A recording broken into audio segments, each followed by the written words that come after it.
because I thought it's all muscles. And I've used these principles of orthopedic massage, orthopedic medicine to demonstrate, these fallacies to myself and to many other students. And I hope you find this information useful in expanding your knowledge and providing the best care for your clients. And if you want to ask me some questions now, I'm open. So, Geoff, come on back in, and whatever questions people have, I'll be happy to answer. Oh, there's a couple on ligaments here. One of them is, will you be teaching how to distinguish between these ligaments? And along the same line, will you teach palpation of the ligaments in the workshop in March? Yeah, we do that. We do that in the workshop. That's what a lot of the workshop is about. Some of the workshop is about doing all the testing so you can figure out what's going on. And the other part of the workshop is, how do you find these ligaments? How do you treat these ligaments? You can put your finger on the lateral edge of the C5 ligament, because that could be the problem that's causing pain into the jaw, into the upper back, etc. So that's what the whole workshop is about. It's very hands-on. We talk about some theory, but it's a lot of practice, a lot of learning really how to do it. I like people to leave my workshops knowing how to do it, not thinking that I know a lot, but that they know a lot and they can really do it. Okay. And do you use your hands only, or do you use tools as well in your treatments? I just use my hands. I mean, occasionally I might use an osteopathic Fulford machine, a kind of vibrating machine, pulsating machine, but not usually on the neck. On the neck, you usually use your hands. And Chris, is active isolated stretching the same as PNF stretching? No, it's absolutely different, totally different technique. And someone also I see asked, does it work with stroke victims? And it does. It works fantastic stuff with stroke victims. It's a very different technique. You do these stretches in, Aaron Mattis thought up 175 stretches. Now, I've barely, before that, ever seen 10 that I liked. But there are 175 stretches that I teach. About half of them for the upper body, which we're going to do the first time in Australia, for the neck, the shoulder, the upper arm, the lower arm, the hands, the fingers, the joints. And it really rewires the person's brain. And what we've learned from brain research is that you can use neighbor structures in the brain to rewire and to relearn how to do things. And it's pretty amazing what it does. Next question. There was a couple of questions that were actually fielded through the website, and that was related to the half day that you do. There's a 2.5 day workshop, and there's a half day where you just do like a clinic. I know a few people were very interested in hearing more about how that worked too.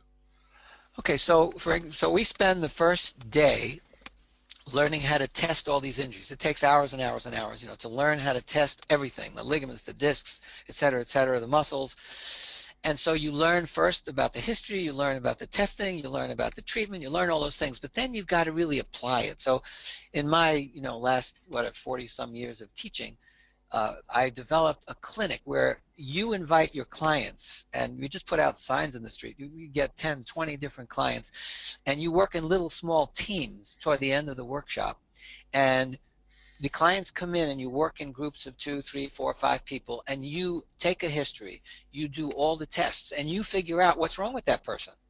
And at the end of those couple of hours that we do, I assess in front of the entire group those that are more difficult. If there was a complicated case that had multiple, like if they had shoulder and neck, that might have confused you, and I verify with you, and I'm standing there, and if you ever need me, you call me over if you're having a problem. But by the time we get to the clinic, people really know what they're doing, and it really puts all the information together. You take the history, you do the test, you do the palpation, you find it, and the overwhelming majority of people have ligament injuries that no one ever knew were there.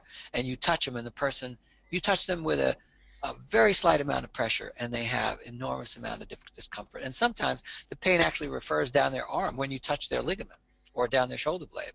So that's how the clinic works. Okay, fantastic. Next question. Somebody else is asking, am I going to teach the AIS techniques in the workshops? Yes, we're going to have 2 separate workshops, one for the assessment and treatment of pain and injuries in the neck, and the other for the AIS work that goes along with it for the neck and also the shoulder and the hand.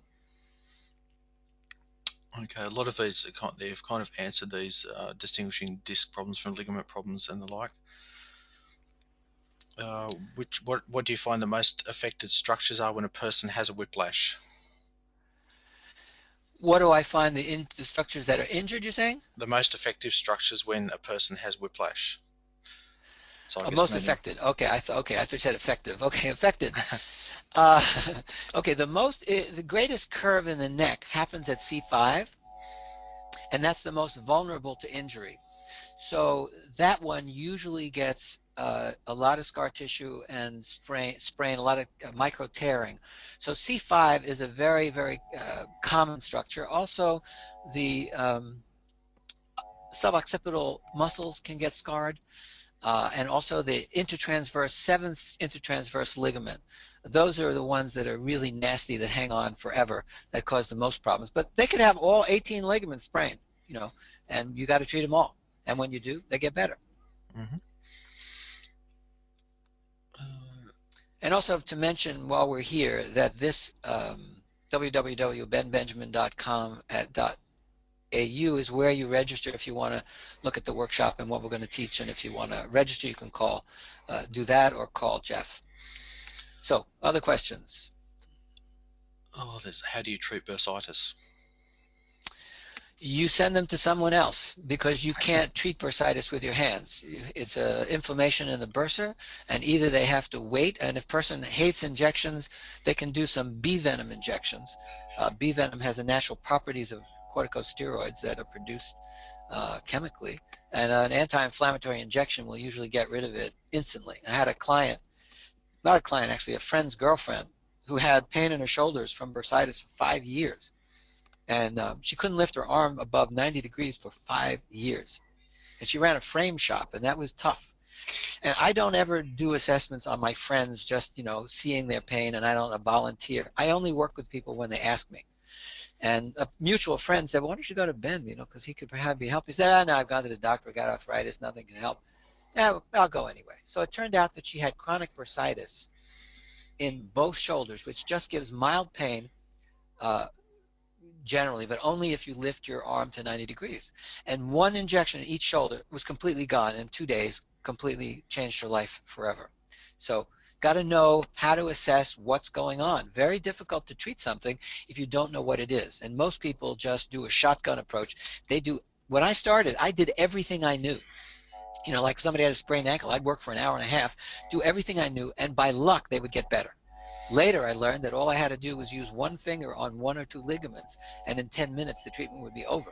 So, again, the more knowledge you have, the better, the more exciting your work can be. It's great to be a detective and be able to figure out what you can treat and what you can't, and refer people. I've often seen people once, referred them to somebody else who could help them, and they would refer me people for years and years because I was the only person who knew what was wrong with them. Any other question? There's probably a group one around posture. Probably summarising those, that would be, if someone has bad alignment, what would you suggest in terms of this work? Well, first, if they had pain, I would get rid of the pain first. And as I was getting rid of the pain, I would probably be doing some myofascial work to get rid of the myofascial distortion. I'm also a fitness trainer, so I'd take them down to the gym downstairs or send them to somebody else if I didn't have time, and put a whole fitness program together, because they had a head forward, or they had a rounded shoulders there, they'd ever use their back muscles, and I would be giving them exercise programs to do 3 or 4 times a week, and telling them if they want to not be back in my office and they want to be strong and in good alignment, etc., I would tell them to do that. Another thing I might do if they had bad alignment is I might send them to an Alexander technique practitioner or a Feldenkrais practitioner. Do you guys have those kinds of practitioners down there? Yes, we certainly do. Okay, actually, Alexander technique was developed by an Australian, I think, or an Englishman. I'm not sure which. But those techniques, I would, have a whole referral network of those kinds of practitioners. Mm-hmm. Somebody also asked, can you actually touch the intertransverse ligaments? Yes, you absolutely can. You just have to learn how to do it, and they cause a phenomenal amount of pain, and can be helped quite easily. And somebody else asked how frequently I see somebody for AIS. I might do a session with them twice a week for a while, and then once a week as they're getting better, or if they're good at homework. If they're good at doing stuff on their own. Then I'll work with them for a few months, and then I'll have them do it mostly on their own and see them once in a while, especially if it's a financial or a traveling or time problem. Some people just love to, I love to get an AIS session every week. I go and get one every week, two if I can, because I think it does fantastic things for my body. I am more flexible now than I ever was in my entire life after doing AIS for 3 months, having it done on my body. Any other question that we didn't cover? Let's see. I see one here that says, how long do my consultations last? Well, that depends on what the person has. If somebody comes in with like one injury, it might take a half an hour. And if they come in with like pain in the neck, the back, the knee, the foot, the ankle, the wrist, the shoulder, it might take an hour. I just have sort of one fee because they're paying for my expertise, not my time necessarily in an assessment. And it's probably the most important time that I spend with them. The most important appointment is to figure out what is going on. I can't tell you the number of people that have had, $10,000 worth of tests when we figured out what it was like in 25 minutes. And all those tests were maybe important to do, but nobody figured them out because no one ever touched the patient. No one ever did these hands-on testing procedures that Syriacs figured out. There's one from Tracy there. In your experience, what consideration do you give to psychology of chronic pain in your type of treatments? Well, the most dangerous time for a client is when they're getting better, especially for people who are a little bit depressed and need to exercise to feel not so depressed because that produces some dopamine. And sometimes people have psychological issues, and maybe all of us have some psychological issues, but sometimes it really affects our body and our pain. And sometimes I will refer somebody to a psychotherapist. For example, I had a client, whenever she got a call from her mother, within 30 seconds, her back was in spasm. I mean, literally every time. And this woman really needed some therapy. She had a lot of muscle tension. She had a lot of other issues, but she had a big emotional issue. And, and she asked me for a book. I gave her a book to read, and then she asked me about it. And then she went to therapy, and her whole life changed. So I also am very cognizant of people who've been the victims of physical or sexual abuse. And I wrote a whole book called The Ethics of Touch, and train people in how to work with people who've been traumatized, who have PTSD from whether it's war or abuse of some kind. And those individuals, I won't work with an individual like that unless they're going to a therapist at the same time to take care of the issues that get unraveled. When I work on their neck or their head or their arm or their shoulder, there may be memories or things that come up, and I want to practice in my scope of practice, be responsible, and have those people be seeing a therapist simultaneously with seeing me so they could take care of those issues. So I think it's very important in some cases, and in other cases the person is not interested. They just, they may need it, but they may not be interested. I'm not going to push it. I'm just going to say, let's get rid of your pain. And if they inquire about something around their psychology, or they ask me why they have these pains or these headaches, I might say, well, sometimes there's emotional issues when people hold back what they want to say, hold back their feelings, when they're feeling sad, when they're feeling angry, and they don't know what to do. It accumulates, and they can get a headache. I have a whole webinar series on headaches, which are really about energy and emotion, which is the cause of most chronic headaches, in my opinion. So we should probably come to a close here, unless there's any pressing question. What do you think there? There's Geoff, let me go. Yeah, the AIS techniques used following your hands-on treatment or in place of? Okay, then let's make that the last question. So let's say somebody's coming in and they're in a lot of pain. I'd start out with a hands-on treatment. Now, after, let's say, a month of treating them a couple times a week, their neck is getting much better. Now, when they come in, I'll start with them with the AIS work in the neck, and then I'll put them on the table. So you can do it really in any order. And some people are only coming for their fitness. I've got people coming, they're not very flexible, they're not very strong, they're not got good balance. They only come for fitness, and I only do AIS. Some people come for an injury, and they only want me to do that. But I'll usually do both with a person who has an injury and just fitness with people who want to be more fit. So let me just show you there are many, many webinars available online on my website, benbenjamin.com.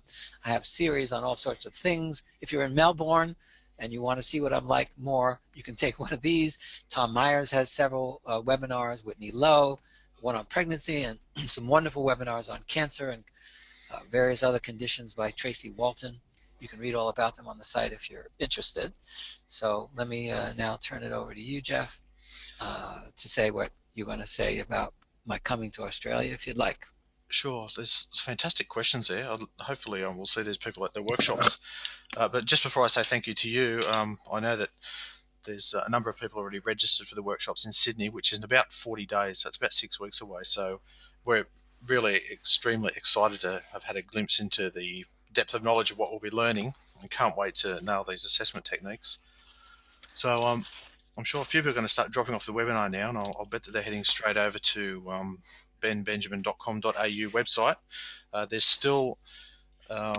You're still able to register now, and you'll still be eligible for a $100 discount that's currently available. So if you'd hang up now and jump onto your computer and go to the website and register there. So with that, I'd just like to wrap up the webinar by thanking everyone who attended, and those that couldn't attend, tough luck. And also a very special thanks to Dr. Ben Benjamin for preparing and presenting this fascinating webinar. So if you can all, wherever you are, in your lounge room or bedroom or office, just jump up and clap and cheer, that would be fantastic. So thank you very much, Ben, and we look forward to seeing you in March. Great, and also maybe to tell people that they can share this webinar with other people. They'll have access to a copy of it, and they can share it with any friends that they would like to. And there's lots of clapping on the questions now. Clap, clap, clap. Well, thank you very much. It was delightful to get up and work with you, and I look forward to meeting many of you when I come to Australia. Thank you for getting up so early. We really appreciate it. It's fine. Ben. Thank you. No problem. Bye-bye. Thank you.